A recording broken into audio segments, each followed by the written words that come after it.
નાયબ મુખ્યમંત્રી નીતિન પટેલનું નિવેદન અહીંયા સામે આવ્યું છે। કોંગ્રેસ નેતાએ કહેલું કે પક્ષમાં બે પ્રકારના ઘોડા હોય છે, એક રેસનો ઘોડો અને બીજો લગ્નમાં નાચવાવાળો ઘોડો। ભાજપ પક્ષમાં ફક્ત રેસમાં દોડનારા ઘોડા છે। કોઈને લગ્ન હોય તો કોંગ્રેસવાળાને બોલાવી દેજો। મહેસાણામાં કાર્યકર્તાઓનો આભાર દર્શન કાર્યક્રમમાં નીતિન પટેલે આ વાત કરી। તેમણે કહ્યું કે આપણે આનંદ માટે જ ભેગા થયા છીએ।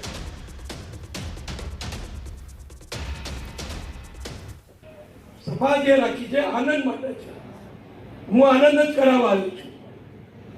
हमणां आपणे बधाए एक निवेदन वांच्युं एक नेतानुं सांभळी बधाए बहु आनंद थयो।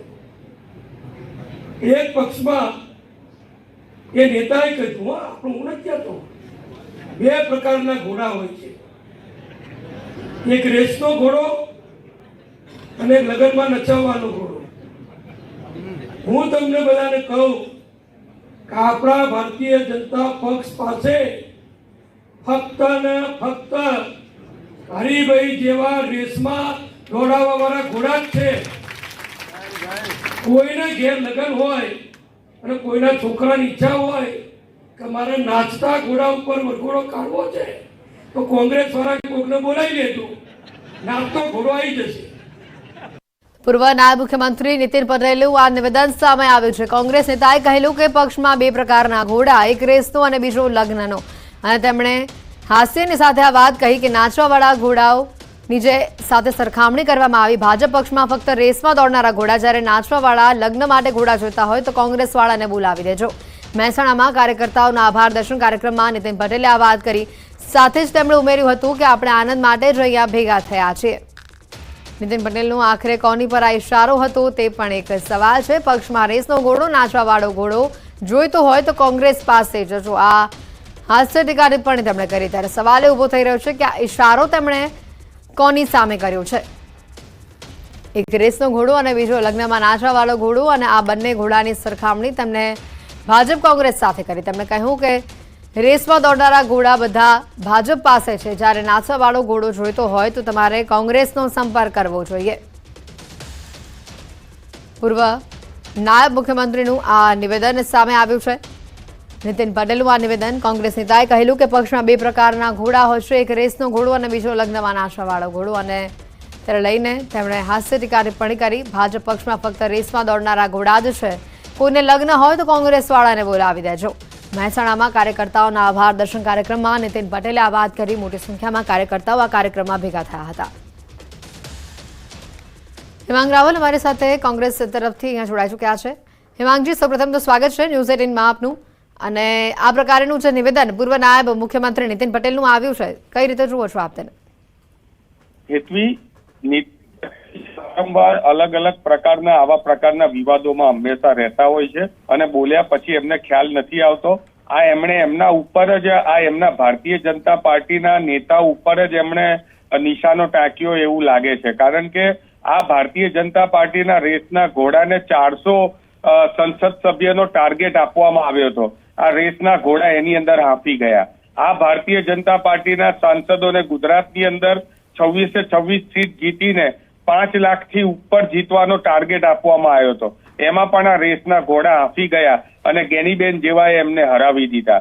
એટલે ભારતીય જનતા પાર્ટીના નેતાઓને આડકતરી રીતે નીતિનભાઈ ટકોર કરી રહ્યા હોય એમ લાગી રહ્યું છે। એમને કોંગ્રેસ વિશે બોલવાનો કોઈ અધિકાર નથી। હજી 2 દિવસ પહેલા જ એમની પોતાની એક ઓડિયો ક્લિપ આવી હતી, જેમાં પોતાના જ કાર્યકર્તાઓને ખખડાઈ રહ્યા હતા। એ કાર્યકર્તાઓ મને લાગે છે કે એ જે પ્રમાણે ખખડાવતા હતા અને એવું કહેતા હતા કે ભાઈ મારી જોડે આઈબી નો રિપોર્ટ છે અને મારી જોડે આ છે ને તે છે, LIB નો રિપોર્ટ છે, એટલે મને એવું લાગે છે કે પોતે લગ્નના ઘોડા સાબિત થઈ ગયા હોય અને એમને હવે કોઈ પણ પ્રકારનું ભારતીય જનતા પાર્ટીની અંદર કાર્ય મળતું ના હોય, એટલે આ મીડિયામાં ચમકવા માટે આવા પ્રકારના બેહુદા બયાનો કરી રહ્યા છે। કોંગ્રેસ તો અત્યારે ટકાટક રીતે ચાલી રહી છે। તમે જુઓ, અત્યારે હમણાં છેલ્લે 13 જે વિધાનસભાના પરિણામો આવ્યા એની અંદર 11ની અંદર ઇન્ડિયા ગઠબંધન અને અપક્ષ જીત્યા છે। માત્ર 2માં જ ભાજપ જીતી છે। એટલે કોણ રેસના ઘોડા અને કોણ લગ્નના ઘોડા એ ખબર પડી જાય છે। પણ રાહુલ ગાંધી આ લોકોના મગજમાં 24 કલાક ભારતીય જનતા પાર્ટીના નેતાઓની અંદર 24 કલાક સવારે બ્રશ કરે ત્યારથી માંડીને બપોરે જમે, રાત્રે સૂવે ને સપનામાં પણ રાહુલ ગાંધી જ આયા કરે છે. અને એટલે જ આ રાહુલ ગાંધીના રેસના ઘોડાના બયાનને જે છે એ વિકૃત રીતે દોહરાવી રહ્યા છે. હેતવી, હેમાંગજી, આભાર ન્યૂઝ 18 સાથે જોડાવા બદલ. સમાચારોમાં હાલ રોકાઈશું એક બ્રેક માટે.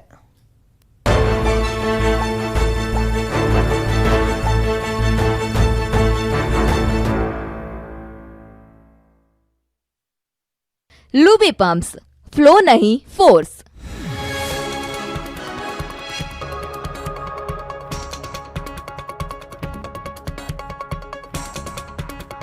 लूबी पम्प्स, फ्लो नहीं फोर्स. થતા વાહન ચાલકોને ભારે હાલાકી. શાહજહાંપુરમાં જળબંબાકાર થતા જનજીવનને અસર. ઉત્તર પ્રદેશમાં જોવા મળ્યું મેઘરાજાનું રૌદ્ર સ્વરૂપ. હરદોઈમાં પૂર આવતા જનજીવન ખોરવાયું. હજારો વીઘા પાક સંપૂર્ણપણે ડૂબી જતા ખેડૂતો પાયમાલ. ગામમાં પણ વરસાદી પાણી ભરાતા લોકો પરેશાન. મેઘરાજાના સાંભલાધાર રાઉન્ડ માટે થઈ જાવ તૈયાર. બંગાળની ખાડીમાં સોમવારે સર્જાઈ શકે છે લો પ્રેશર. મંગળવારથી મેઘરાજા ધારણ કરી શકે છે રૌદ્ર રૂપ. સાર્વત્રિક વરસાદના એંધાણ. દક્ષિણ ગુજરાત અને સૌરાષ્ટ્રમાં અતિભારે વરસાદની સંભાવના. મધ્યની ઉત્તર ગુજરાતમાં પણ થઈ શકે છે ભારે વરસાદ. ગુજરાતમાં 17 જુલાઈ બાદ બેક ટુ બેક 4 સિસ્ટમની સંભાવના. એકાદ દિવસમાં ગુજરાત પર આવી શકે ચોમાસાની ધરી. ગુજરાતમાં 5 દિવસ મેઘરાજા ભૂક્કા બોલાવશે. દક્ષિણ ગુજરાતમાં અતિભારે વરસાદની આગાહી. નવસારી, દમણ, દાદરાનગર હવેલીમાં ભારે વરસાદની આગાહી. સૌરાષ્ટ્રમાં ભારે વરસાદની આગાહી. અમરેલી, ભાવનગર, ગીર સોમનાથ, દીવમાં થઈ શકે અતિભારે વરસાદ. ભરૂચ, ડાંગ, સુરત, તાપીમાં પણ અતિભારે વરસાદની આગાહી. પંચમહાલ, દાહોદ, અરવલ્લી, ખેડામાં થશે મેઘમહેર. જૂનાગઢ, ભાવનગર, ગીર સોમનાથ, દીવમાં ભારે વરસાદની શક્યતા. પંચમહાલ, દાહોદ, મહીસાગરમાં પણ સારા વરસાદની હવામાન વિભાગની આગાહી. 17 થી 24 જુલાઈ સુધી થશે અનરાધાર વરસાદ. હવામાન નિષ્ણાંત અંબાલાલ પટેલે કરી મોટી આગાહી. બંગાળના ઉપસાગરમાં હલચલ જોવા મળશે. સૌરાષ્ટ્ર અને દક્ષિણ ગુજરાતના ભાગોમાં થશે અતિભારે વરસાદ. રાજ્યમાં ધોધમાર વરસાદની આગાહી. આગાહીકાર નિલેશ વાલાણીનું અનુમાન. વરસાદની અછતવાળા વિસ્તારોમાં થઈ શકે સારો વરસાદ. 15 થી 20 જુલાઈ દરમિયાન ગુજરાતમાં સાર્વત્રિક વરસાદ થઈ શકે. ઉત્તર પ્રદેશના લખીમપુર ખેરી જિલ્લામાં કુદરતે કહેર વરસાવ્યો. ભારે વરસાદ બાદ હજુ પણ અનેક વિસ્તારો પાણીમાં ગરકાવ. પૂર અસરગ્રસ્ત વિસ્તારના લોકોની સમસ્યાનો નથી આવી રહ્યો અંત. મેઘરાજાને મનાવવા અરવલ્લીમાં યોજાયો પર્જન્ય યજ્ઞ. વૈદિક ભૂદેવોએ ઇન્દ્રદેવને રીઝવવા કર્યો પ્રયાસ. મેઘરજ અને અરવલ્લી જિલ્લામાં વરસાદ નહિવત થતા ખેડૂતોની ચિંતા વધી.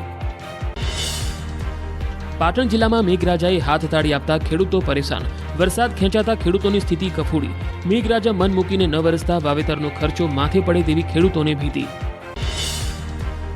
સાબરકાંઠા જિલ્લામાં વરસાદ ખેંચાતા ખેડૂતોની ચિંતા વધી. વાવેતર બાદ વરસાદ ખેંચાતા પાક મુરઝાવા લાગ્યો. વરસાદ થાય તો ખેડૂતોના પાકને જીવનદાન મળી શકે. ખેડૂતો મીટ માંડીને જોઈ રહ્યા છે વરસાદની રાહ. તાપી જિલ્લામાં છેલ્લા 2-3 દિવસથી નોંધપાત્ર વરસાદ વરસતા ખેડૂતોએ ડાંગરની રોપણીની શરૂઆત કરી. જિલ્લાના અનેક વિસ્તારોમાં ડાંગર પકવતા ખેડૂતો ડાંગરની રોપણી કરતા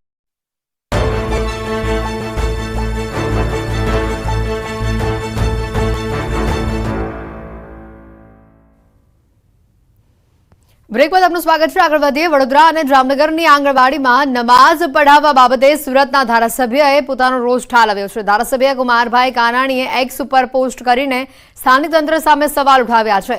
વહીવટી તંત્ર કોમામાં હોવાનો પણ તેમણે પોતાના આ પોસ્ટ દ્વારા પ્રહાર કર્યો છે. ભરૂચથી વધુ સમાચાર આવી રહ્યા છે. દારૂબંધીના ધજાગરા ઉડાવતો આ વિડીયો વાયરલ થઈ રહ્યો છે. અંકલેશ્વરમાં દારૂની મહેફિલનો વિડીયો વાયરલ થઈ રહ્યો છે. સરકારી ગર્લ્સ સ્કૂલ પરિસરમાં દારૂની મહેફિલ ચાલી રહી હતી. આ વિડીયોને લઈને સ્થાનિક પોલીસ ઉપર સવાલ ઉઠ્યા છે. અગાઉ પોલીસની હપ્તાખોરીનો વિડીયો સામે આવ્યો હતો. વધુ માહિતી મેળવીશું. ભાવિન ફોનલાઈન પર સંવાદદાતા જોડાઈ ચૂક્યા છે. ભાવિન, જે રીતનો આ વિડીયો વાયરલ થઈ રહ્યો છે, પોલીસે કામગીરી પર સવાલ ઉભા થઈ રહ્યા છે. હાલ કેવા પ્રકારની કાર્યવાહી આ કેસમાં કરવામાં આવી રહી છે?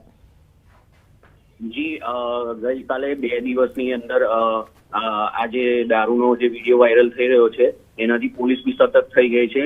ગર્લ્સ સ્કૂલની અંદર એક ઈસમ ત્યાં ખુલ્લેઆમ દારૂ પી રહ્યો છે. આજુબાજુના જે વિસ્તાર છે એ વિસ્તાર ખૂબ બિલકુલ ભાવિન, આભાર માહિતી બદલ. નર્મદામાં ભારે વરસાદ જોવા મળી રહ્યો છે. લાચરસ ગામ બેટમાં ફેરવાયું છે. નર્મદામાં વહેલી સવારથી ધોધમાર વરસાદ જોવા મળી રહ્યો છે. લાચરસ ગામમાં ઠેર ઠેર વરસાદી પાણી ભરાયા છે. લાચરસ ગામમાં વાહનો પણ તણાયા હોવાના દ્રશ્યો સામે આવ્યા. ઘરોમાં પાણી ઘૂસ્યા છે. રાજપીપળાના સ્ટેશન રોડ, કાછિયાવાડ, સત્યમનગર કોલોનીમાં વરસાદી પાણી ઘૂસ્યા છે.